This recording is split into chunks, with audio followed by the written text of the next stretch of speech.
Learning तो start करते हैं यूपीपीसीएस 2024 के लिए जो हमारी सीरीज़ चल रही थी घटना चक्र की, जिसमें हम सारे के सारे पीवाईक्यूज़ को कवर कर रहे थे। और एनवायरनमेंट हम लोग देख रहे थे। एनवायरनमेंट के आई थिंक 11 लेक्चर्स हो चुके हैं। बायोडाइवर्सिटी हम लोग कर रहे थे।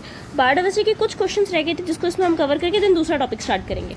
तो एक है with respect to Indian biodiversity कौन कौन सी चीज़ें इसमें आपकी सही है, ठीक है, मतलब कौन कौन सी आपको यहाँ पर देखने को मिल जाएंगे। तो ये पर्टिकुलर दिए हुए थे कि ये आपके हैं, ये है क्या, तो दीज वर वर्ड्स है ना। यूपीपीएससी 2020 का क्वेश्चन था यूपीएससी का कि ये सारी इंडियन बायोडाइवर्सिटी के रिस्पेक्ट में क्या है, तो बर्ड्स थे। सिलॉन फ्रॉगमाउथ की बात करते हैं, कॉपर स्मिथ बार्बेट की बात करते हैं, ग्रे चिंड मिनीवेट की बात करते हैं, व्हाइट थ्रॉटेड रेड स्टार्ट की बात करते हैं। इस चारों की चारों आपकी स्पीशीज किसकी दी हुई है, बर्ड्स की दी हुई है। फिर आते हैं हाइबरनेशन पे।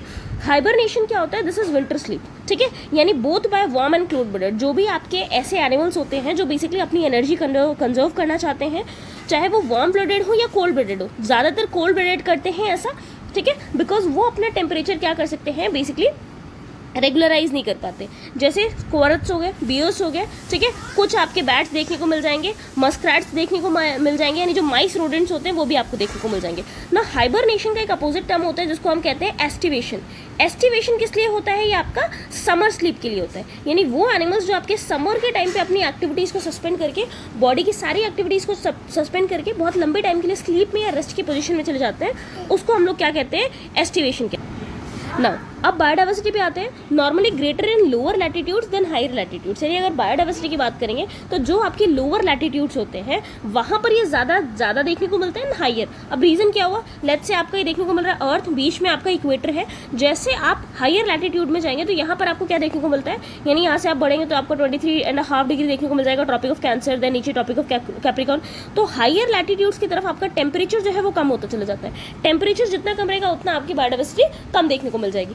अब लोअर लैटिट्यूड की बात करते हैं, यानी ये जो एरिया है यहाँ पर आपको बहुत ज़्यादा बारिश और टेम्परेचर देखने को मिल जाएगा जो आपका ट्रॉपिकल रेन फॉरेस्ट के लिए रिस्पॉन्स ना। ये जो ट्रॉपिकल रेन फॉरेस्ट है इसमें आपको बहुत ज़्यादा बायोडाइवर्सिटी देखने को मिल जाएगी। दूसरा अगर आप देखेंगे माउंटेन ग्रेडियंट्स के अलॉन्ग में, ठीक है, biodiversity in greater in lower latitudes valleys than higher latitudes, यानी जो आपका माउंटेन होता है इसमें भी जो लोअर लैटिट्यूड होता है, यानी जो आपका वैलीज का पोजीशन होता है, यहाँ पर बायोडाइवर्सिटी बहुत ज़्यादा होती है एज कम्पेयर टू आपके हायर एल्टीट्यूड की। नेक्स्ट आते हैं सॉल्ट वाटर क्रोकोडाइल एंड श्रू एंड टेपर की बात करते हैं। तो ये बेसिकली कहाँ पर मिलते हैं, ये आपकी यूपीएससी 2008 में पूछा गया था। सॉल्ट वाटर क्रोकोडाइल आपको अंडमान निकोबार, और अगर आप श्रू एंड टेपर की बात करेंगे तो आपके हिमालयन रेंजेस में देखने को मिल जाएंगे। तो दोनों के नाम ध्यान रखिएगा।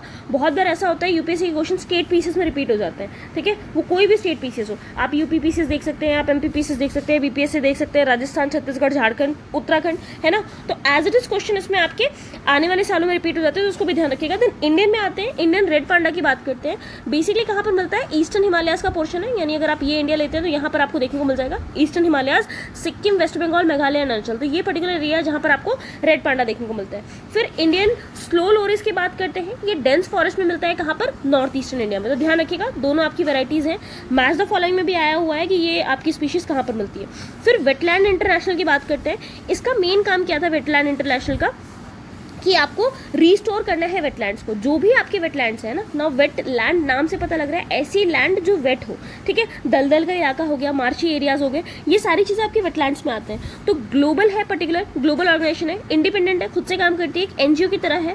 गवर्नमेंट और ग्लोबल ऑर्गेनाइजेशन दोनों मिलकर काम करते हैं। हेड ऑफिस कहाँ देखने को मिल जाएगा इसका आपको, नीदरलैंड में। ना works at ground level to develop and mobilise knowledge and practical experience to advocate for better policies, यानी क्या करते हैं, ग्राउंड लेवल पे काम करते हैं ताकि आप क्या कर सकें, जो भी नॉलेज है उसको मोबिलाइज कर सकें।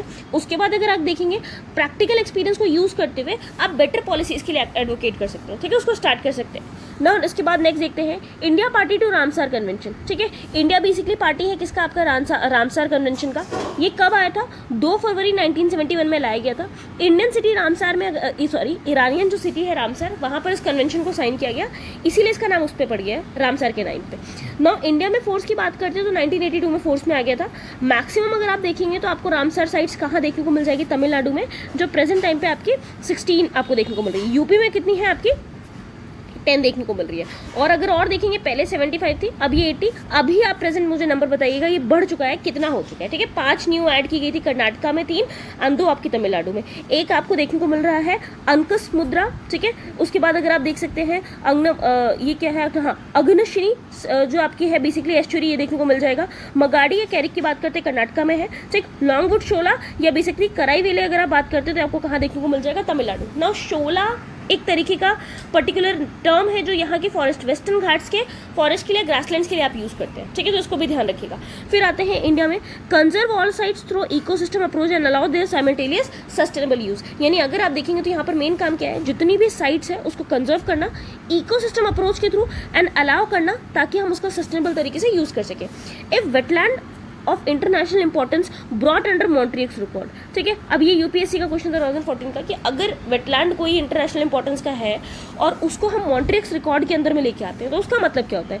इसका सिंपल मतलब होता है that it changes in ecological character have occurred, are occurring or likely to occur in wetland as a result of human interference। यानी जो वेटलैंड अभी हमने क्या किया था, आपका पर्टिकुलरली इंपॉर्टेंट बताया था कि भाई बहुत इंपॉर्टेंट है एनवायरनमेंट के लिए, इकोसिस्टम के लिए, ह्यूमन के लिए, बाकी सारे वहाँ पर बायोडाइवर्सिटी के लिए, उस पर्टिकुलर जो भी आपका वेटलैंड है उसमें कुछ ना उसके इकोलॉजिकल कैरेक्टर में चेंज हो रहा है, यानी उसमें कुछ बदलाव हो रहा है। वो बदलाव किसकी वजह से हो रहा है? ह्यूमन इंटरफेरेंस से। यानी कहीं ना कहीं वो जो वेटलैंड है वो डिग्रेड करता चला जा रहा है, ठीक। जैसे केवलादेव राजस्थान की बात करते हैं, लोकटक लेक मणिपुर, तो वो भी आपको पता होना चाहिए मॉन्ट्रिक्स रिकॉर्ड में इंडिया के कौन कौन से वेटलैंड आते हैं। बाकी मुझे ये बताइएगा अपडेट करके कमेंट सेक्शन में कौन कौन से पर्टिकुलर ऐसे वेटलैंड है जो आपको देखने को मिल रहे हैं, ठीक है। देन आते हैं as an ecosystem wetlands are useful for which. अगर आप देखेंगे तो आपके जो इकोसिस्टम की तरह वेटलैंड्स यूजफुल होते हैं, तो ये आपके ऑप्शंस में दिए थे क्या क्या काम करते हैं।